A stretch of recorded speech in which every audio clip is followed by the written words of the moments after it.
Manifestation की बहुत सारी टेक्निक्स है। क्या ये खाली विजुअलाइजेशन और एक पॉजिटिव माइंडसेट तक ही लिमिटेड है?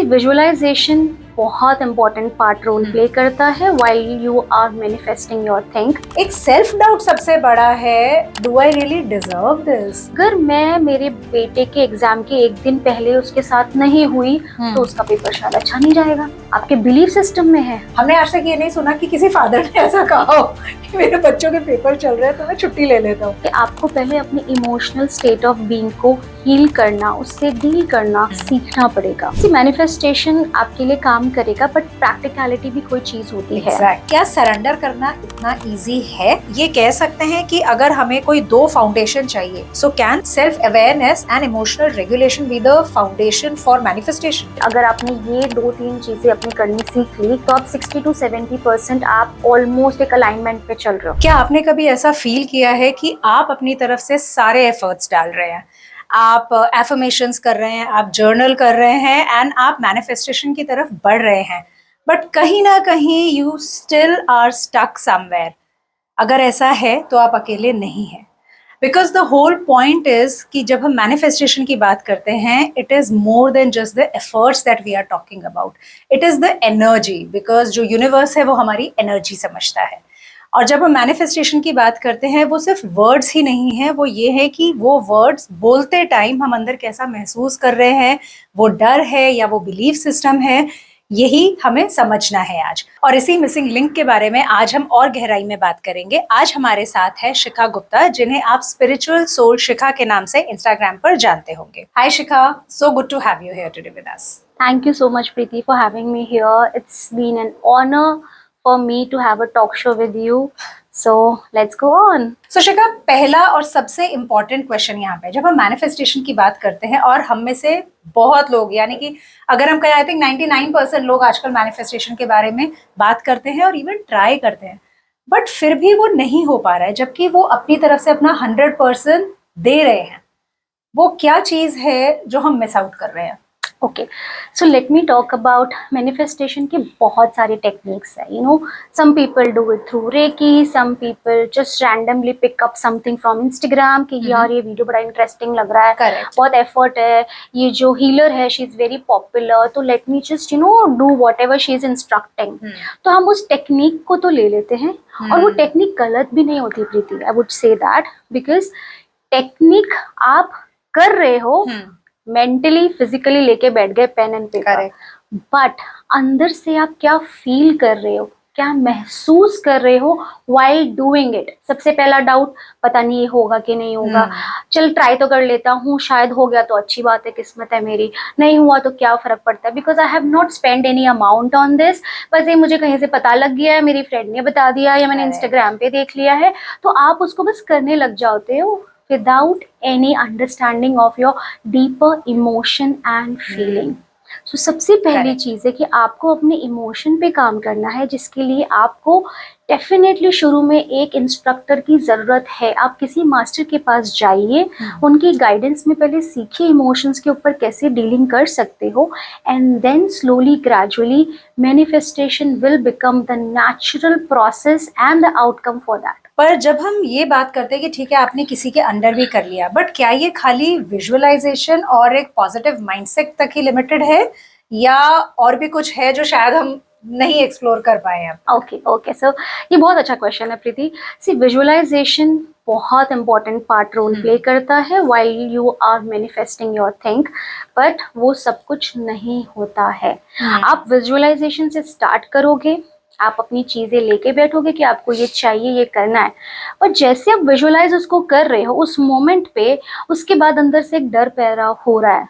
आप ऑब्जर्व करना, करेक्ट, यार ये अगर हो गया तो will I be able to handle things, मैं इतना टाइम निकाल पाऊंगी सोशल मीडिया के लिए, फैमिली मेरी पीछे रह जाएगी, मुझे इन चीज़ों को टाइम देना पड़ेगा। आपके इतने सारे इनर, हमारे लिमिटिव बिलीव्स आ जाते हैं। आई थिंक वो विजुअलाइजेशन हम कर रहे हैं, बट कहीं ना कहीं वो डाउट भी उसके साथ आ रहा है, तो हम 100% वहाँ पे है ही नहीं। Doubt, fear, worry, burden. Specifically for women, there are a lot of burden they are carrying in their emotional areas, and they feel that चल ठीक है, जहाँ है वहाँ है, वो ही बेटर है। So that is why visualization भी नहीं काम कर पाती है because of your inner conflict and battle. So वही बात है, मैंने जो पहले क्वेश्चन में बोला है कि आपको पहले अपने इमोशनल स्टेट ऑफ बीइंग को हील करना, उससे डील करना सीखना पड़ेगा. तो शिखा, इसी को जब हम कनेक्ट कर रहे हैं कि ठीक है, वो आपने अंदर से भी एक बिलीफ सिस्टम ले आए और आप वो कर रहे हो, ठीक है कि ठीक है, I am doing everything correctly, मैंने विजुअलाइजेशन भी कर लिया, पॉजिटिव माइंडसेट भी, और एक बिलीफ सिस्टम भी है अंदर, राइट. बट फिर भी कहीं ना कहीं अंदर एक वो रहता है कि मैं सही जगह पे जा रही हूँ, मैं अपने लिए जो विजुअलाइज कर रही हूँ क्या वो मेरे लिए, या जैसे हम कोचिंग में कहते हैं कि when you are setting your goals, आपका एक स्मार्ट गोल्स है बट स्मार्ट के साथ इकोलॉजिकल की मैं अगर ये कर रही हूँ और अगर मैं किसी एक जगह पे पहुंच गई हूँ तो मेरे आसपास के जो लोग हैं, my family and my love ones, how are they being affected with my goal. वही चीज यहाँ विजुअलाइजेशन में भी है कि आप वो स्टक हो कहीं ना कहीं, करना है नहीं करना है, ब्लॉक्स जो आप कह रहे हो कि वो कहीं ना कहीं है, तो क्या वो डीएनए में इम्बाइब्ड है, वो इतने डीप रूटेड है कि हम कितना भी आगे चले जाए फिर भी वो एक स्टेप हमारा पीछे चला ही जाता है. ओके, तो इसको मैं थोड़ा सा सिंप्लीफाई करके समझाने की कोशिश करती हूँ. सी, as a human being, for me as a woman, when I was born, I have been instructed in my DNA, even my family till date, my parents, my specifically my mother, कि काम ठीक है तेरा चलता रहेगा but पहले देख ले कि घर की चीजें सेट है कि नहीं सेट है. You know that is more important. Shikha, काम तो चलता ही रहेगा, सबका भी चलता है. तो आप धीरे धीरे कंट्रोल के नेचर में चले जाते हो. आपकी मदर भी एक कंट्रोलिंग नेचर में है और आप भी वो कंट्रोल के नेचर में चले जाते हो कि अगर मैं मेरे बेटे के एग्जाम के एक दिन पहले उसके साथ नहीं हुई तो उसका पेपर शायद अच्छा नहीं जाएगा.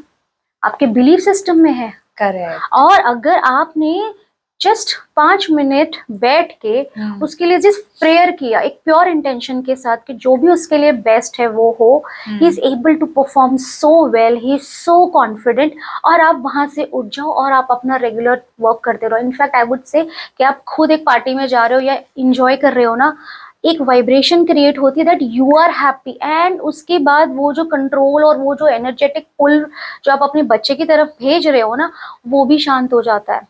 I am not saying every time but sometimes एक बार ट्राई जरूर करके देखना ये चीज. आई विल ट्राई दिस, क्योंकि जब हम ये बात करते हैं शिखा, जहां तक मतलब विमेन्स का सवाल है, women actually tend to take a step back. Like ये बहुत अच्छा एग्जांपल था एग्जाम वाला कि अच्छा मेरे बच्चे के पेपर है इसलिए मे बी मैंने वर्क फ्रॉम होम ले लिया, छुट्टी ले ली है. हमने आज तक ये नहीं सुना कि किसी फादर ने ऐसा कहा हो कि मेरे बच्चों के पेपर चल रहे हैं तो मैं छुट्टी ले लेता हूँ, राइट. तो ये मदरली नेचर है बट मे बी कहीं ना कहीं we are passing this on to our children as well. Yes, right? Yes, we have received and we are passing it on to them. But अभी की जो Gen Z generation जो है ना, they all know about it. Very Surprisingly, when I talk and when I speak to them, उनको इतनी clarity है and I feel so good about it. That जो इवॉल्वमेंट है वो ऑलरेडी यूनिवर्स की तरफ से हो रहा है, बट हम फिर भी कंट्रोल में सोच के बैठते हैं कि मेरे आज बैठने से कल मेरे बच्चे का पेपर बहुत अच्छा जाएगा. वो कहीं ना कहीं उस पे भी नहीं, वो शायद हमारा गिल्ट है या हमारे खुद के ब्लॉक्स हैं जिसकी हम बात कर रहे हैं. Right, absolutely correct. ये हमारा खुद का गिल्ट है जो आ जाता है कि अगर मैंने एंजॉय कर लिया या मैं पार्टी में चली, पीछे मेरा बच्चा पढ़ रहा है, अरे वो भी बड़ा होके आगे जाके एंजॉय ही करेगा, वो भी बड़ा होके सब कुछ लाइफ में देखेगा ही विदाउट गिल्ट. अगर उसने आपको देखा कि आप विदाउट गिल्ट कर रहे हो तो that is so true. Because जब हम इनकी ब्लॉक्स की ही बात करते हैं, ब्लॉक्स आर देयर बट वो blocks, this is one of the block जो है. दूसरा आएगा फियर भी आ जाएगा, एक सेल्फ डाउट सबसे बड़ा है, do I really deserve this, right. हम कितना ही मैनिफेस्टेशन कर ले, ठीक है, if I am manifesting okay यहाँ पे for example the arbor, the new flat that's coming up, I am like arbor में एक फ्लैट लेना है, okay it is 10 CR plus. Manifest तो कर रहे हैं, ठीक है, सब है, मैं नहीं, मतलब हजारों लोग कर रहे होंगे, बट कहीं ना कहीं ये doubt, do I really deserve this, मतलब 10 CR का घर, उस पे एड ऑन, हम वो होने के बाद जो प्रॉब्लम्स हो सकती है, आई थिंक हम उसके बारे में ज्यादा ही सोचने लग जाते हैं. इस चीज से बाहर कैसे? See, you have to first understand कि आज अगर suppose for me if I want to buy a flat, मुझे एक आइडिया है कि मेरे पास 5 करोड़ के आसपास या 6 करोड़ के आसपास के अरेंजमेंट्स प्रैक्टिकली मेरे पास है. सी, मैनिफेस्टेशन आपके लिए काम करेगा बट प्रैक्टिकलिटी भी कोई चीज होती है. आपको उन दोनों को साथ साथ लेके चलना है. ऐसा तो नहीं कि कोई लॉटरी लग जाएगी और मुझे 5 करोड़ कहीं से मिल जाएंगे, नहीं. बट अगर आपने ये मैनिफेस्टेशन रखी है कि आपको आर्बर में फ्लैट चाहिए, ट्रस्ट मी, यूनिवर्स आपके पास अपॉर्चुनिटीज भेजेगा, यूनिवर्स आपके पास ऐसी ऐसी चीजें भेजेगा जहां आपको सपोज एक जॉब ही मिल गई, ठीक है, उस जॉब में आपकी सैलरी जितना आप एक्सपेक्ट कर रहे हो उससे 10 टाइम्स ज्यादा है, तो आपको पता है कि हाँ चलो, बट उसके पीछे आपने वो स्टेप में एक्शन ही नहीं लिया। आपने बोला नहीं यार अभी इतनी जॉब तो मैं नहीं कर सकती, 10 बजे से लेकर 6 बजे तक, I have work through out my life. अब कोई मुझे अपनी 40s में आके बोलेगा कि पूरा वही वापस से स्टार्ट करो, स्लॉग करो, दोबारा आ रहे हैं, that fear again is coming, ifs and buts. या there lot of ifs and buts. तो आपको पहले ये एक्सेप्ट करना है कि it is okay, whatever challenges universe is going to throw on me, I will take up that challenge, and आज नहीं, maybe because the amount is so huge, जो आपको लगता है it might get fulfilled in 2 to 3 years, it's not impossible, it is not impossible। 2 से 3 साल बहुत लंबा टाइम होता है जहां आप अच्छा खासा अर्न कर सकते हो और आप उतनी कैपेसिटी रख सकते हो कि आप इतने टिकट साइज का ले सकते हो फ्लैट। So शिखा, आप अक्सर पावर ऑफ सरेंडर की बात करते हो, राइट? जितने भी मैंने आपकी बातें सुनी हैं अब तक, बट सरेंडर करना क्या इतना इजी है? जैसे हम डिटैचमेंट बोलते हैं, सरेंडर करना है कि manifestation and everything would work, but पहले आपको सरेंडर करके फिर आपको आगे मूव ऑन करना है विद प्रॉपर एक्शंस, राइट? जो जैसे अब अभी बात ही कर रहे थे कि 2 या 3 साल में होगा, but then there are certain steps that you need to take for that. But क्या सरेंडर करना इतना इजी है? और अगर है तो हम सरेंडर करके अपना जो गोल है, जो पर्पस है लाइफ का, उसकी तरफ बढ़ सकते हैं? कहीं पे हम डिस्ट्रैक्ट हो सकते हैं, नहीं हो सकते हैं? So yes, okay, so see surrender इसीलिए इम्पोर्टेंट हो जाता है as what we said that कि हम कितना भी इमोशंस को डील करना सीख जाएं, उसको जब प्रैक्टिकली एक्शन में उतारने की बारी आती है ना, आई वुड से इवन बड़े बड़े हीलर्स जो अच्छी खासी मैनिफेस्टेशंस कर लेते हैं, मेडिटेशन कर लेते हैं, वो भी वहां पे थोड़े चुक जाते हैं। I am talking for myself also. Then इसीलिए वो सरेंडर का रोल प्ले करता है। Suppose will take an example of arbour only, आपको वो फ्लैट चाहिए, द अमाउंट इज 10 CR, आपको पता है आपके पास 5 है, 5 और के अरेंजमेंट आपको करनी है, तो 5 के अरेंजमेंट के लिए आपको क्या क्या करना है? आपको सबसे पहले एक लिस्ट बनानी है मैनिफेस्टेशन की, जहाँ पे कैसे ये अमाउंट आ सकता है, इसकी प्रोबेबिलिटी क्या क्या है। एक हो गया आपके जॉब से आ सकता है, एक हो गया आपके बिजनेस, क्या मुझे बिजनेस करना चाहिए, क्या मुझे जॉब करना चाहिए। तीसरा ये हो गया कि मे बी आप अभी एक कोई छोटी सी इन्वेस्टमेंट कर लो, not such a big amount, वो छोटी इन्वेस्टमेंट को करके उस अमाउंट को 1 साल में डबल होते देखिए। सपोज 1 CR की अपनी एक इन्वेस्टमेंट कर ली और वो इन्वेस्टमेंट कन्वर्ट हो गई 2 to 3 CR इन 2 years, बिकॉज गुड़गांव में property rates are really going shooting up. तो आपको वो ऑप्शंस दिया जाएगा एक्शंस लेने के लिए, बट आपको लिटरली उसको सरेंडर करना पड़ता है। आपने वो अगर एक लिया फिर आप उसको छोड़ना पड़ता है, तो आप अपने एक्शन जरूर कीजिए। आप अपने एक्शन के लिए क्लैरिटी लेकर आइए पहले। तो क्लैरिटी के लिए आपको definitely you need some consultation और काउंसलिंग, ताकि वो क्लैरिटी कैसे लेनी है स्टेप्स। करेक्ट। फिर अल्टीमेटली आपको वो छोड़ देना है कि इस आर्बर और the highest what is good for me correct should come to me। तो हो सकता है कि आर्बर से भी और बेटर फ्लैट और बेटर प्रॉपर्टी आपके पास आ सकती है, लेकिन आपने लिमिट लगा दी, because as of now that is something which you are your feeling is the best, right? But अगले साल कुछ और भी इससे बेटर आ जाएगा। Exactly. You never know about it. Exactly. And I think ये खाली एक प्रॉपर्टी से ही नहीं है, ये हर चीज से रिलेटेड है।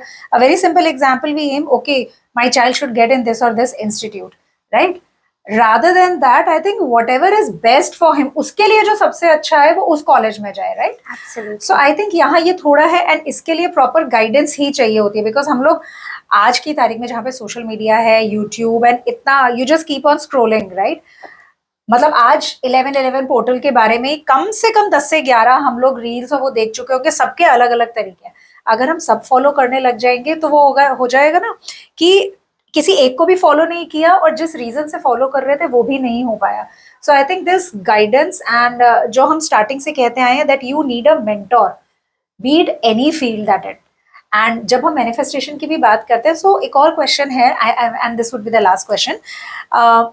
सेल्फ अवेयरनेस हमारा हो गया, हमने सरेंडर कर दिया और हम इमोशनल रेगुलेशन पे भी पहुंच गए। Very good. सो हम ये कह सकते हैं कि अगर हमें कोई 2 फाउंडेशन चाहिए, so can self awareness and emotional regulation be the foundation for manifestation? Up to I think 70%. I would Okay. से कि अगर आपने ये 2-3 चीजें अपनी करनी सीख ली तो आप 60 to 70% आप ऑलमोस्ट एक अलाइनमेंट पे चल रहे हो.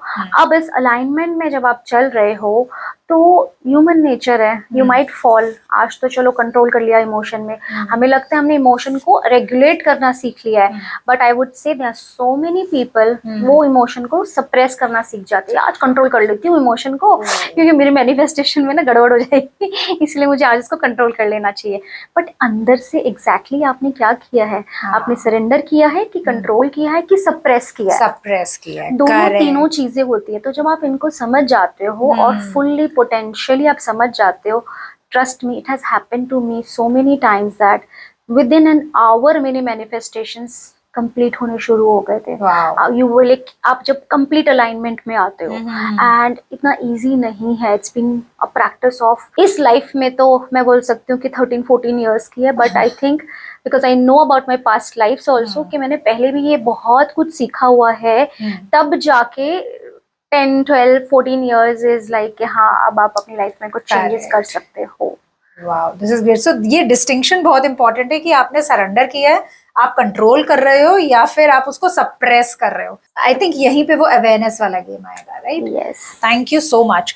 So today we actually went deeper into what manifestation is all about. वो superficial level पे नहीं होगा. It is not just the words, because universe आपके words नहीं समझता है, universe आपकी energy समझता है, वाइब्रेशन समझता है, Yes. Right? So next time जब भी आप कुछ मैनिफेस्ट कर रहे हैं, आप जब अपनी एफर्मेशंस बोल रहे हैं morning, evening, whatever time, just take a pause and think कि ये जो आपकी एफर्मेशन है ये फियर से आ रही है या एक बिलीफ सिस्टम से आ रही है, because that is the underline current that has to be very, very positive and very clear as to what you want, and then the steps that how are you going to follow that. So that would be all for today's episode. Thank you so much. But next time we are coming again with Shikha and we are going to dive deeper into the blocks that we talked about. अभी एक line में आपने सुना होगा that Shikha is aware of her past lives. So जब हम blocks की बात करते हैं, it is not just related to this life, it is related to many past lives. और जब हम past life की बात करते हैं और blocks की बात करते हैं, ये जाके store होता है हमारे womb space में, which is our sacral chakra, right? And all the creative energy and everything comes from here. जिसे हम बात करते हैं हमारी gut feel है. My gut feeling is saying this. So we will dive deeper into our next topic in our next episode. So stay tuned to hear us. Till then, stay real to what matters most. Bye-bye.